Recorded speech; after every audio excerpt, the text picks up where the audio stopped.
again. Yeah. I'd like to strap the boots on and walk around a little bit. Ed will tell you, we hung out and watched the equipment run for a good while, didn't we? Yeah, she just established a new business. Okay, you have a copy of our July 18th minutes. Need a motion to approve. I second. Okay, all in favor, say aye. Got a budget overview. If you'll take a look in your support documentation, you will find two budgets. You'll find the FY12 budget, which is an overview of how we came out in FY12, and we'll review that first, and then we'll move into our FY13 budget. So your FY12 overview says at the top P&L budget versus actual, without Wellspur Film Studio and Water Tank. In other words, this is our general fund budget. This does not include bond issuances, because the bonds are handled separately. So we'll start at the top with income. We did have, obviously, our governmental contract with Palmer County Board of Commissioners, which was reduced last year from the previous year, went from 300 down to 250. We were aware of that going into the budget year. Reimbursement expenses of $17,219. This was some reimbursement on a couple of projects that we had done through the state that allowed for some reimbursement through some grants.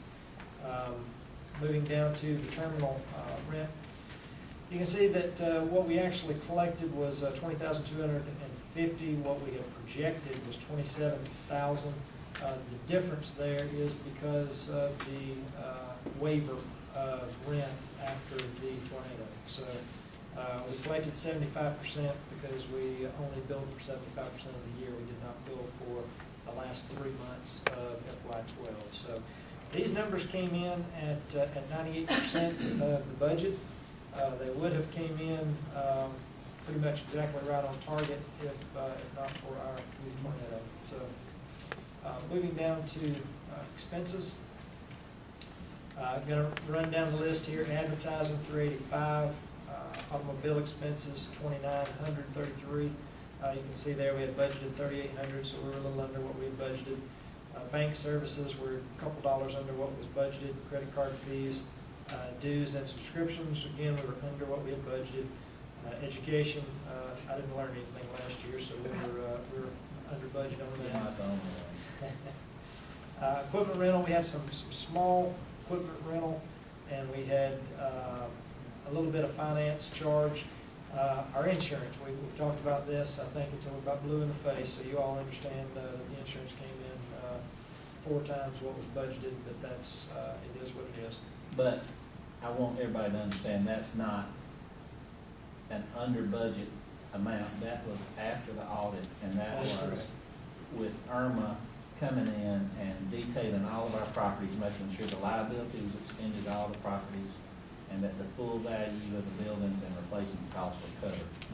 And that they did that retroactively with some of the damage we had here to ensure that that was covered as well. So it wasn't anything unexpected. It was actually a service provided, and that is owned by the local governments. Irma is the county side, Verma is the city side. That's exactly correct. Moving down to interest expense, we had just a small amount of interest expense. Internet was $18. License and permits $496. Money transfer, that was on a wire transfer for a closing. Had some parking fees, a little bit of postage, a little bit of printing. All those numbers were very, very low. Professional fees, moving down to professional fees, you've got accounting at $11,822. That is nearly $1,700 below budget. Legal fees came in, as you can see, higher than what was budgeted. A couple of things that went into that. Obviously, one of them was the collapse of the corporate hangar. Obviously, we didn't budget for that. We didn't foresee that. Another would have been the startup of the Atlanta Film Studios. So there were a substantial amount of legal fees that were associated with the startup. Those were fees that were paid to an attorney out of Atlanta that specializes in the film industry. So sometimes we have to reach outside of our local legal office in order to do some specialty things that require someone else. Moving down to professional fees for the chamber. As you all know, that was cut half last year, again, due to the county's cutbacks.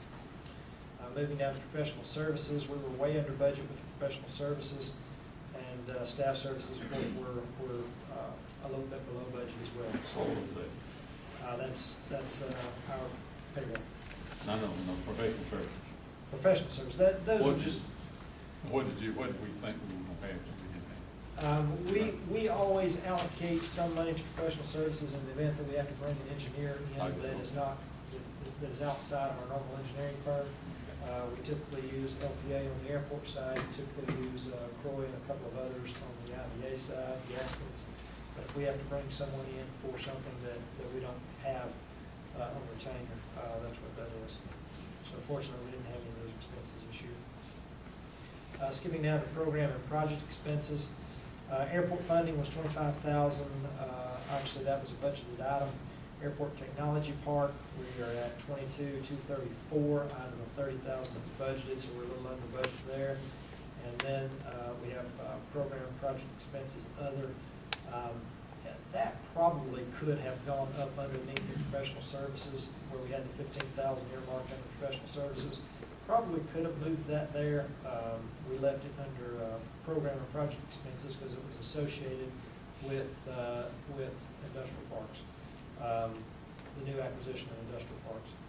So that's where we've shown it, but it's an offset dollar amount with the professional services that we had allocated. Moving down to property development expenses on engineering, we had $19,834, which is about $5,000 below budget. Land development, we didn't do any land development that was outside of the projects that are covered by our bonds. So we had allocated in the event that we did a land development project for FY12, but we did not do one. The only land development projects we did in FY12 were associated with bonds. So that was not spent. Property tax, zero. Rent, actually that shouldn't be rent. It should have gone into travel, and that change I think has been made in the latest update. So I apologize if that's shown in the wrong spot here. Building repairs at $2,000, copier maintenance at $85, supplies $18, and office at $766. As you can see, those items are all way below what was budgeted.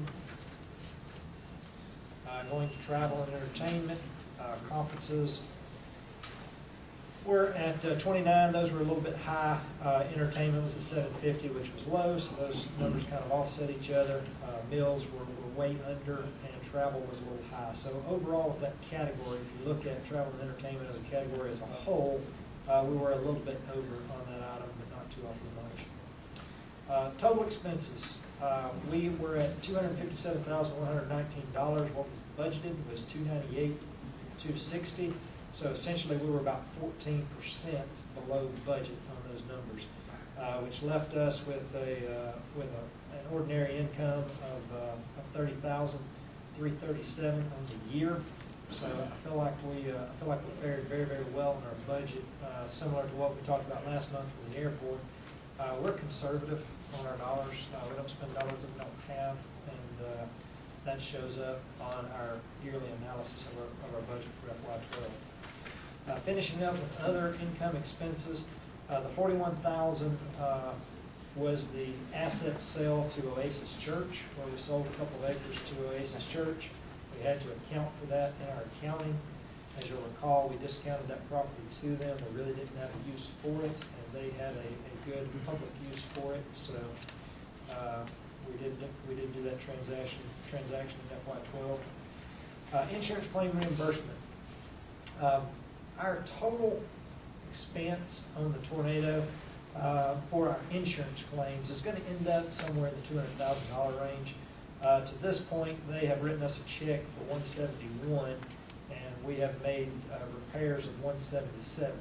We're not completely done with that. This was, of course, through the end of June. So, for example, the landscaping that we just did goes toward this. It'll be added to it, but it wasn't part of this report because it didn't take place in FY12. So those numbers will roll over to FY13. We have some interest income